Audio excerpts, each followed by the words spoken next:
કહેવાની હિંમત કરું પોતાના માનીને જ. તેઓ બોલ્યા, એક દિવસ તો બધા જ જવાના જ છીએ. હું તમારા ગામથી પરિચિત છું. તમને કદાચ નવાઈ લાગશે, પણ એ મારા મામાનું ગામ છે. નાનપણથી હું ત્યાં જતી.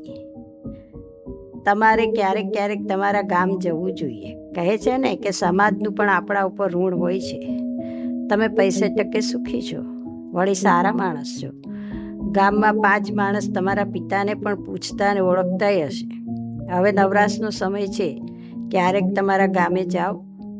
તળાવ, કૂવા, મંદિર, સ્કૂલ વગેરેના જીર્ણોદ્ધારના કાર્ય અવારનવાર થતા હોય. નવા દવાખાનાઓ પણ બંધાતા હોય છે. કે પાણીને લગતી કોઈ સમસ્યા હોય, ગામમાં હોય જ છે. અથવા તો ગાય કે બળદ કે પશુ, એને લગતા સેવાના કાર્યો થતા જ હોય છે. તો કંઈ કરો.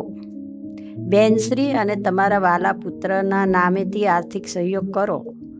તેમની તકતીઓ મુકાવી દો. ક્યારેક તમારી જાતથી ત્યાં હાજરી આપો.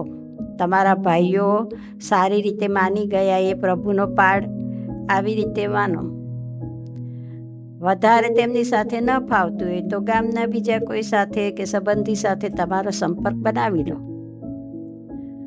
અવારનવાર જતા રહેવાથી તે વધશે. પછી તમને ધીરે ધીરે ખ્યાલ પણ આવશે કે તમે તમારા ભાઈઓને આપ્યું તે આપ્યું, પણ કંઈ વધારે તો ગુમાવ્યું નહીં ને. વળી એ તો યાદ રાખજો જ મનમાં, હાલ પૂરતી તમારા પ્રેમની ઇમારત તો સલામત રહી ગઈ ને. તે સલામત રહે એ માટે પણ હવે આ કરવું જરૂરી છે. તમારી અંદર રહેલા ખાલીપા અને અજંપાને ભરવા માણસ તરીકે મને તો આ ઉપાય સૂઝ્યો એટલે કીધો.